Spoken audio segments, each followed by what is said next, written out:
হে হৰি হে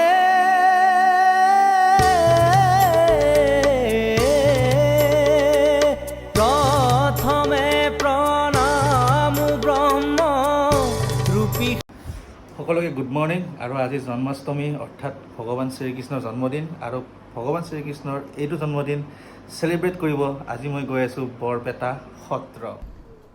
আৰু আজি যাম স্কুটি লৈ। স্কুটি আজি R15 নিনিওঁ, হিমালয়ানো নিনিওঁ, আজি বৰপেটালৈকে যাম, স্কুটি লৈ যাম।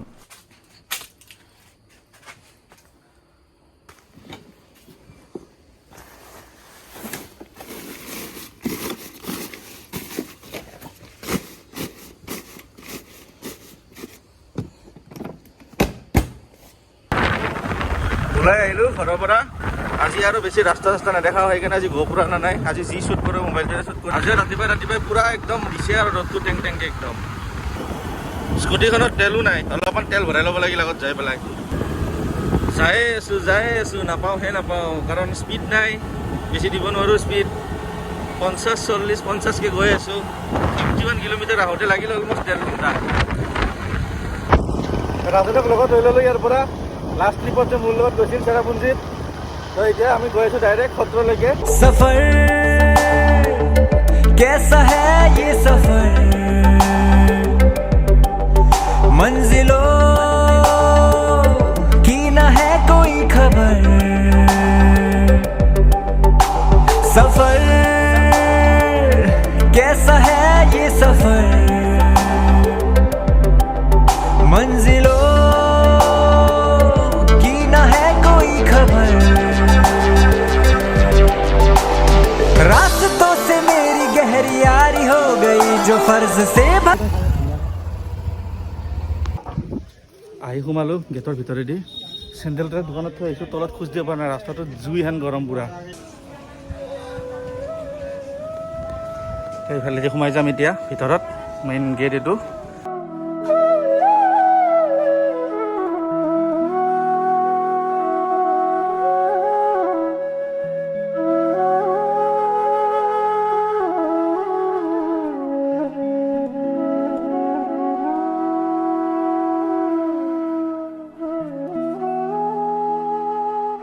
বৰনামঘৰ এতিয়া বন্ধ আছে, 2টা বজাত খুলিব, তো তেতিয়া আহিম। এতিয়া অলপ পিছফালৰ পৰা আহোঁ যায়।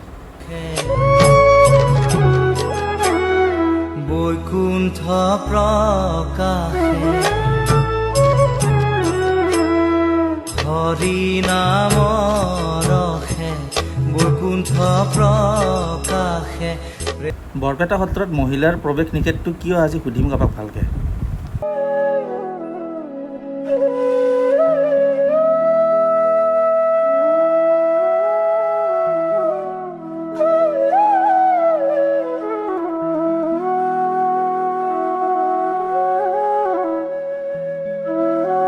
এইটোৱে সেই বন্তিটো ন, অক্ষয় বন্তি, মানে জুইটো মাধৱদেৱে দি থৈ যোৱা, কিন্তু খালি জাষ্ট খালি আমি তেলটোহে দি আছোঁ খালি, কিন্তু মানে জুইটো তেতিয়া নাই, তেল আৰু শলিতাটো, কিন্তু জুইটো নোহাব দিয়া নাই বাৰু এতিয়াও সেইটো। তো আপোনালোকেও এই পবিত্ৰ বন্তিগছিৰ অকণমান তাপটো অনুভৱ কৰকচোন। অলপ কেমেৰাটো ওচৰৰ ফালে লৈ গৈছোঁ মই। এই যে আপোনাৰ য'ত অক্ষয় বন্তিটো আছে তাৰ বাহিৰত যিখন চাইনবোৰ্ড দেখাইছিলোঁ যে ভিতৰত মাইকী মানুহ বা মহিলা মানুহ ভিতৰত মানে প্ৰৱেশ নিষিদ্ধ, কিন্তু এই কিয় নিষিদ্ধ এই কাৰণটো আমাৰ এটা সত্ৰাধিকাৰ আছে লগত, তেখেতে অকণমান আমাক ক'ব তাৰমানে যে কিহৰ কাৰণে এই বস্তুটো নিয়মটো কেনেকৈ হ'ল সেই তাহানি 500 বছৰ আগৰ পৰা। মহাপুৰুষ মাধৱদেৱে প্ৰতিষ্ঠা কৰা। মাধৱদেৱ হৈছে অবিবাহিত। এইটো যুগ ধৰ্ম, নাম প্ৰসংগ চলি থাকে। নাম প্ৰসংগ কৰাৰ কাৰণে সকলোৱে ইচ্ছা কৰিব। পূৰ্বতে আটা পুৰুষৰ পত্নী মথুৰা দাস বুঢ়া এটাৰ পত্নীয়ে সুমতি আহি বোলাই মাতৃ এই বাহিৰত প্ৰসংগ কৰিছিল। আজিও সেইটো আহি আমাৰ মহিলাবিলাকে চলাই আছে। প্ৰথমে মহিলাৰ প্ৰসংগ হয়, তাৰপিছত লগে লগে পুৰুষে আৰম্ভ কৰে ভিতৰত। এনে নেটত হওক ক'ৰবাত হওক আপোনালোকে বহুত কিবা কিবি শুনিব, বহুত কিবা কিবি থিয়ৰী লিখা আছে, কিবা আছে, কিন্তু একচুৱেল কথাটো এইটো যে আগতে মানে কি হয়, মহিলাখিনিয়ে মানে বাহিৰৰ পৰাই নাম প্ৰসংগ কৰিছিল, ভিতৰত নোসোমাইছিল।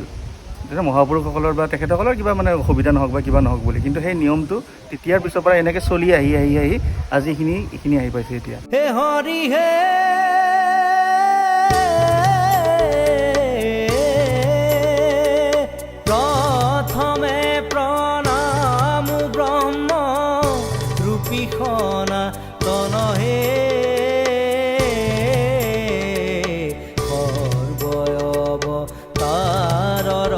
কাৰণ নাৰায়ণ। এই যিটো ড্ৰোন শ্বট দেখা পাইছে এই মাত্ৰ, এই বতাহ দেখিছে ন ওপৰত,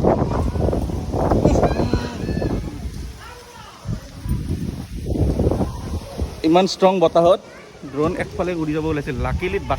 লাকিলি বচাই আনিছোঁ, নহ'লে আজি গৈছিল আৰু গেল হয়।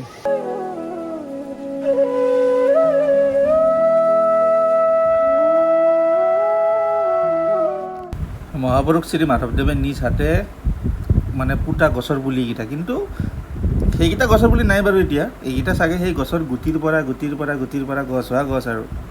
হৰি নামৰ ৰসে বৈকুণ্ঠ প্ৰকাশে,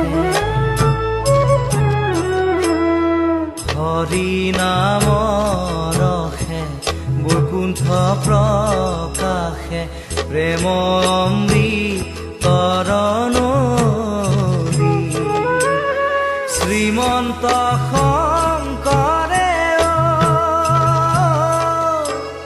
পাৰ ভাঙি দিলে, শ্ৰীমন্ত শংকৰে পাৰ ভাঙি দিলে, বহে ব্ৰহ্মাণ্ড কভেদি,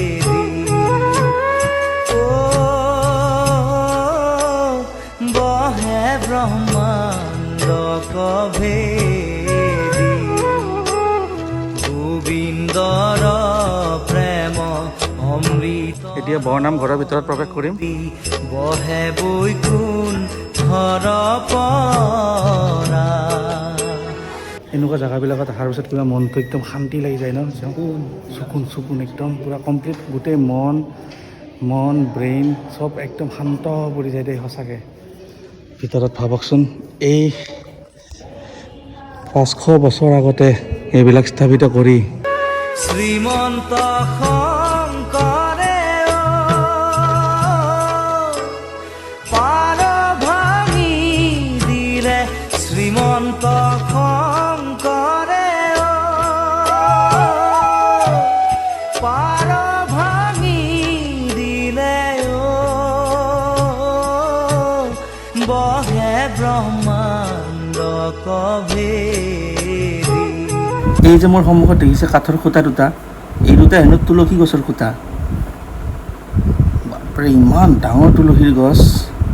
চাৰি পুৰুষাৰ্থ তাহাৰ নিজৰা, চাৰি পুৰুষাৰ্থ।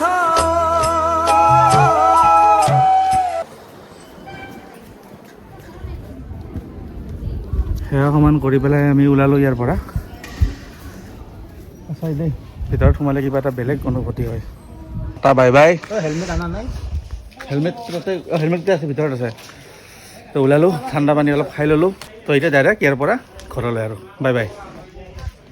হে হৰি হে